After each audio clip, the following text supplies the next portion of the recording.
Episode GTeam reacts to Channel86 breaking news as international fugitive terrorists. Our day of frolicking in the sun had come to an end. We had returned to our home on the go. We had returned to our flying recreational vehicle, our RV, built inside a huge dual-prop cargo airplane. Even better, we were parked right there on the beach in our RV cargo airplane.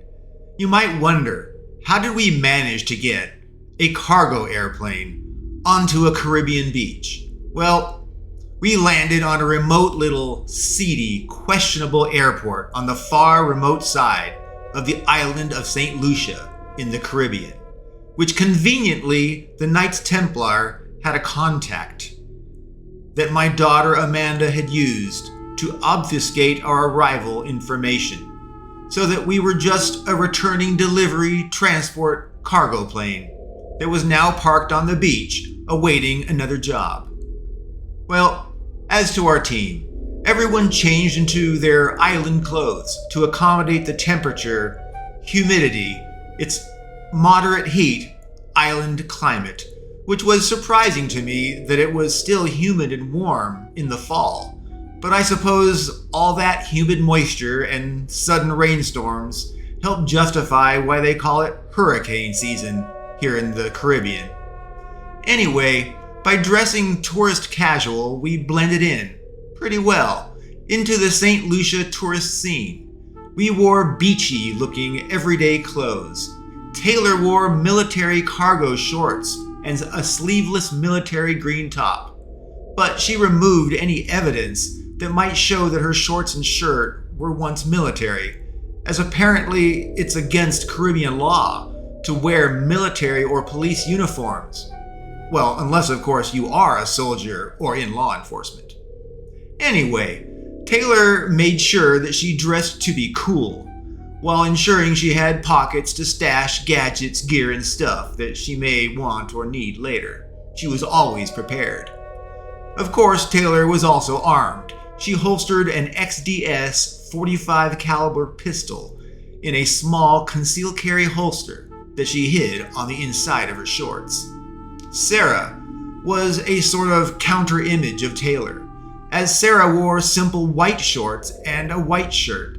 As if standard issue, Sarah also had an XDS 45 caliber pistol, hidden in a concealed carry holster as well on the inner side of her shorts. Taylor also packed a tote bag that she filled with snacks and water bottles. She added a couple of flashlights, some metal twine, numerous bottles of pills and sprays. She added what looked like spy toys and gadgets. And then, of course, Taylor added 2 Glock 45 pistols and several C4 explosive packs, even some hand grenades. Oh yeah, and Taylor was ready for anything on our time off, on our vacation. Taylor made sure that we were very well prepared, no matter what. We were very well armed, and we were ready for conflict and combat, thanks to Taylor, thanks to Soldier Taylor, who seemed to never truly be off duty. Well, Bob, he offered to carry the gear tote bag, which Taylor happily agreed to. Bob would be our gear bag boy.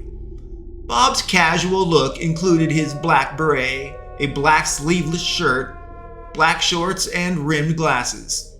Bob looked like a tough tourist, someone most people would likely avoid any conflict or fight with if they could.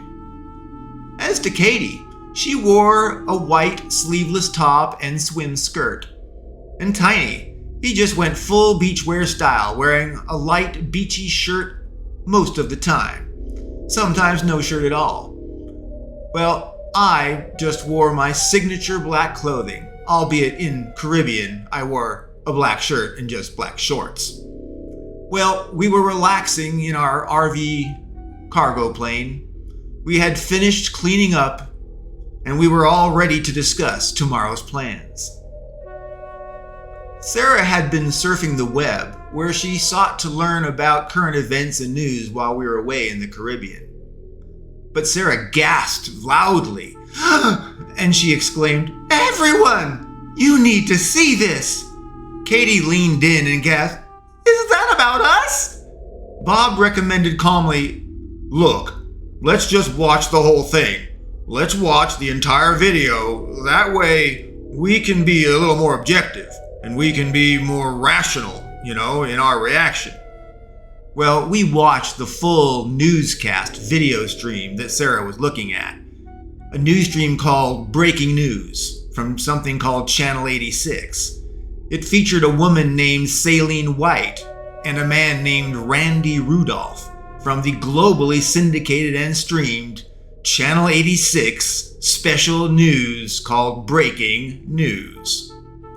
Well, Katie demurred, "They're not telling the truth. A lot of those things that they're talking about, well, they happened, but not for the reasons they say. Those things, they were consequences of our saving everybody, of our saving humanity. We didn't do anything wrong. We did the right things." Bob soured very darkly. "Katie, media rarely tells the truth. Media, especially mainstream media, or MSM, as it's often called, they don't have integrity. They're not honest. Media is all about politics, agendas, and ratings. Media is not about the truth or honesty. It's just viewership." Katie was incensed and she was disturbed. "That's utterly insane. How can they twist what we did into such evil things? I mean, they were really sad, tragic, collateral damage, bad things. We regret, we're remorseful, we're sorry. But it was for God, and it had to be done for humanity, for righteousness. I feel bad for it all. I don't like it. But the good far, far outweighed the harm. We did the right thing every time." Sarah interrupted, and she said firmly, with faith, "And our missteps and our mistakes, for all of them, we are truly sorry. And we do seek God's and Jesus' forgiveness. We will try our best to do better, no matter how well or how poorly we have done or behaved in our past before. We will always seek forgiveness and admit our mistakes in sincerity." Sarah concluded, and she spoke further. "Unfortunately, it all had to be done." Katie resumed her lamentation of the distorted, terrible misrepresentation of what she and the team had done to save humanity and to save the world. Katie's eyes were deep, full of sorrow. They glistened with a faint, watery glint of a light-catching sheen as she spoke. "They claimed that we broke into businesses and stole money, valuables, and secrets. But we were actually just investigating and reclaiming your inheritance from the devil's cult of Bael and their businesses. They claim that we killed so many innocent people in Athlone when we were there in Ireland, when we were just there defending ourselves from attacking cultists, those vicious cultists, and when we were kidnapped by them, and when we were gonna be sacrificed to the devil.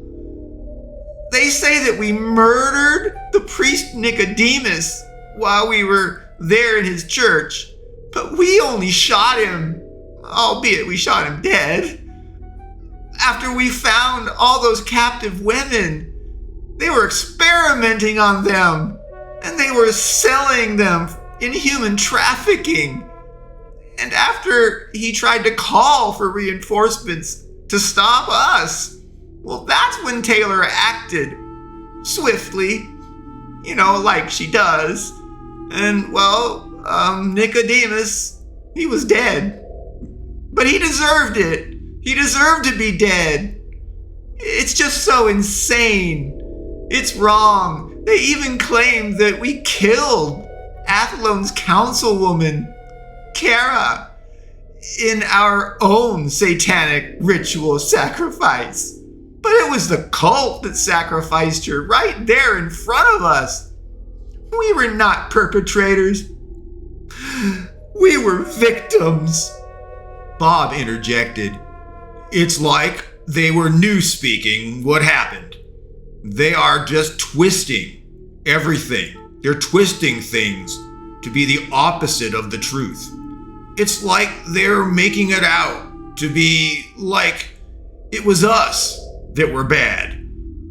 That we did all the bad stuff, all the evil things, as if it was not done by them, by the devil and his cult of Baal. Well, I reminded everyone, hey, let's not forget, we learned the truth about the good Dr. Caselli. We learned that Dr. Caselli is actually an agent for the devil that was sent specifically to corrupt me as the fulcrum of prophecy. And given Caselli is a minion to the devil, we now know he is a deceiver. And so pretty much whatever he says is very likely a lie, or at least some kind of deception. Bob nodded in agreement that Caselli was a deceitful, lying agent of the devil. Katie continued her sad recount of the death and destruction left behind. And all that stuff in Prague, it was not planned. It wasn't supposed to go down like it did. But, the proverbial S hit the proverbial fan. SHTF, And people, they died. A lot of people died. And buildings and property, it all blew up. Many buildings exploded with all the people. Katie emotionally emphasized, but that Prague destruction, it was necessary. We had to stop those companies from their evil experiments on people, from developing mind-controlling technology, and from creating energy-controlling technologies.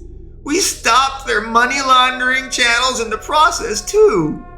Katie concluded, it's a tough thing to reconcile, but the good we did, it does far outweigh any harm that we did. I keep telling myself that. I have to believe that. Taylor looked resolute, almost judgmental towards Katie, and Taylor growled in declaration. Soldiers are tools. Their jobs are not their own. Soldiers serve the greater mission and purpose. We are soldiers for God. We serve a higher purpose. We are God's tools, and we are justified. Taylor commanded, never, never, never forget that. We are on God's mission quest. I nodded and saluted Taylor for her declaration of our being on a mission for God, and I simply replied, Amen.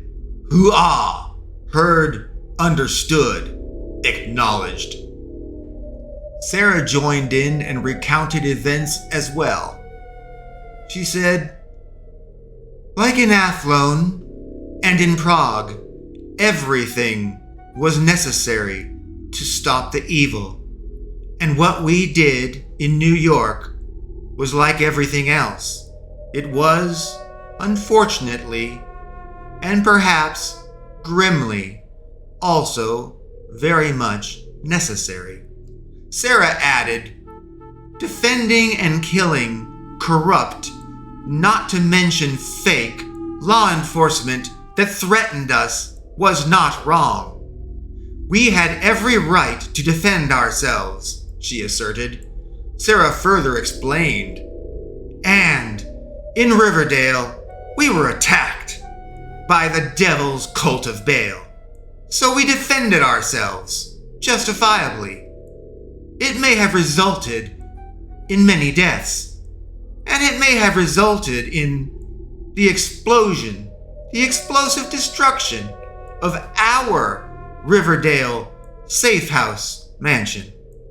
But the devil's cult, they brought the fight to us, and we finished it by ending them. Because of their evil, they had it coming. We, I say again, were justified. Katie, teary-eyed, spoke again. But they said we killed residents of Lilydale too. But we did no such thing. The Mafia and their soldiers, they were the ones that were killed, not the citizens and not residents. And those poor mobsters, they died. They were slaughtered, helping us get into that nightmare-holding fortress of torment and doom, which was definitely not a medical research facility like they said. Those mobsters, they had no chance against the fortress and all its defenses, against all of those flying drones of death, or against those robotic troops from hell. And they certainly had no chance against those robotic hellhounds. They were just slaughtered.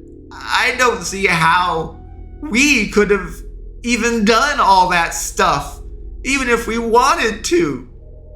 Taylor returned to speaking firmly, and she spoke. I don't care what they say about us, or what they say we did. They say we destroyed a medical research lab for cancer. Well, I am glad that we infiltrated and that we neutralized what was actually a fortress of torture and suffering. It was a pit of hell for body part extraction and sale. It had a sacrificial chamber. It was an assembly line of death for soul draining its victims to power the devil's tapestry of Bael. After, of course, being experimented on and abused, and before being chopped up for parts. Taylor continued her rant and asserted, anyone seeing what we have seen, anyone walking in our shoes would agree that we were very clearly justified in our actions, and they would do the same thing given the same situation and the same circumstances. Sarah defended vehemently. We were justified. We were tools of heaven and doing what had to be done. Heaven, not us, smited that fortress. It was heaven that sent down a meteor that struck and destroyed that evil fortress. And it was heaven that wiped out all of those robotic, hell-spawn fortresses of death and doom. If we are guilty of any transgressions, then unfortunately so is heaven itself. Sarah declared, I will live and I will die in defense of God, Jesus, and heaven, and my faith. Bob jumped in and he tried to joke amidst the very stressful and seriousness of everything. You know, Sarah, you may well be a seraphim, an unwavering, unrelenting, angelic warrior for God. Yeah, Sarah, the seraphim. It fits you. Yeah, it definitely fits you. Bob shifted back to the elephant in the room, to our being broadcast as worldwide, international terrorists and fugitives. He lamented, well, our being fugitives, justified or not, being called terrorists, isn't really relevant, I suppose. We just need to lay low for a while longer, that's all. If things, the heat is just too much out there, let's just stay here in the Caribbean longer. Okay? Bob implored to everyone. Sarah grinned and she said, "It's a good thing that we have the resources of the Knights Templar. We can just hold out and wait for as long as we need to, and we can travel most anywhere in the world as we like." Sarah said slyly, "Seriously, I am not worried at all." Sarah said further dismissively, "This is par for the course. We will always face threat and strife. It is our job as God's G-Team." Tiny spoke up. "We no give up. We always fight for good and God. We Knights Templar, we must survive to fight bad and win. We must win against bad." Bob could no longer contain himself and exclaimed, "Wait a minute! We knew all along that the Devil's Cult of Bael was after us, and later that the U.S. government itself, its FBI, NSA, and CIA, we knew they were all after us. And of course, we knew that even Interpol, the international police, were after us." Bob concluded, "So this is not new. It may feel new because we watched a video about it in us, but it's no different than the original reason that we came here in the first place, to the Caribbean. We're here to relax and lay low while the heat dies down. Nothing changed, really. We're still waiting for the heat to die down." Bob declared, "This is our time off. It's our vacation. It's our time away from our mission quest. It's our time off from saving the world. It's our time off from saving humanity." Bob decried, "Hey, on another note, we're not weak-minded, gullible followers of Rick. We make our own minds up.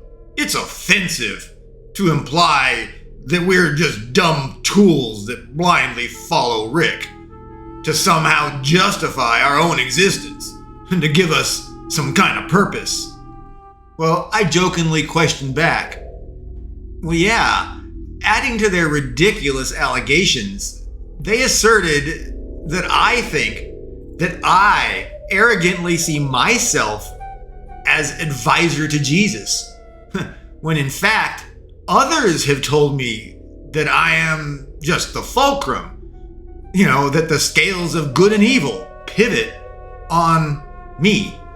I am therefore more like a tool at best that God and Jesus use to measure if humankind has fallen so far, to merit and justify their delivering the apocalypse.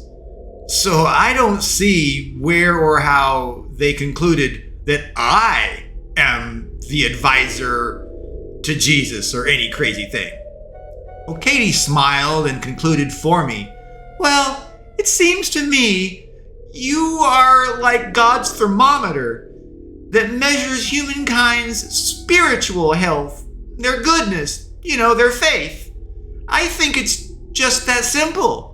You're God's and Jesus' thermometer on when it's time for the apocalypse, when humankind is that sick. You're not an advisor. You're just a good versus evil measuring tool." Sarah joined in and said, I think that Katie's conclusion is accurate. It sounds very well reasoned." And then Sarah joked, "You are a tool after all." She laughed. Taylor reminded everyone, "Humor aside, You and we are much more than mere tools. We, all of us, we are warriors and knights for God, and we fight and are warriors and knights for justice. We fight to save humanity and the world. We don't just sit idly by and judge humanity from some ivory tower. No, we are part of the fight against evil. That is a lot more than being a simple judgy fulcrum thermometer with his team. Taylor added, also, please remember, as we save the world, accidents and unintended consequences will happen. And in any conflict or battle, especially in high-stakes wars, like ours of good against evil, the odds of casualties and ill events and destruction rise exponentially. So remember, for those ill and terrible outcomes, we should emulate and do what Sarah does and seek forgiveness. And of course, remember, we were and we are justified. We were and we are righteous.